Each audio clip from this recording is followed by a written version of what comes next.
வணக்கம் அன்பு சொந்தங்களே. நம்ம இந்த உருவத்தை பார்க்குறது ஏதோ ஒரு வித்தியாசமான மிருகம் ரோட்டில் அடிபட்டு கிடந்துச்சு. நானும் இந்த நான் தான் கீரி புள்ளையா இருக்குன்னு சொல்லிட்டு கூட பைக்கில் வேகமாக போயிட்டேன். இப்போ எங்கே இருக்கேன் பார்த்தீங்கன்னா, தம்பிக்கோட்டை மஞ்சவயல் பகுதி. மஞ்சவயல் துவரங்குறிச்சி ரோட்டில் தான் இந்த காட்சியை பார்க்குறோம்.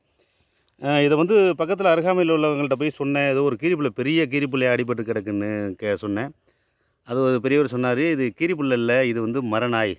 தென்னை மரத்தில் ஏறி பல இளநிகள் தேங்காய்கள்லாம் சேதம் பண்ணுற மரநாய் அப்படின்னு சொன்னார். நானும் மரநாய் இது வரைக்கும் பார்த்ததில்ல, நீங்களும் பார்த்துருக்க முடியும் நினைக்கிறேன். நான் கொஞ்சம் தூரம் போயிட்டு தான் இந்த திருப்பி வந்து இந்த வீடியோ எடுக்கிறேன், உங்களுக்கெல்லாம் காட்சிப்படுத்தணும்னு.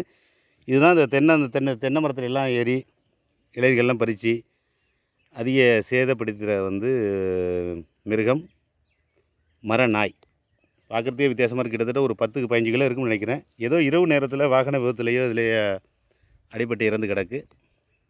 இந்த காட்சிப்படுத்துவதில் பெருமை கொள்கிறது வணக்கம் போஸ் யூடியூப் சேனல். இதுதான் மரநாய்.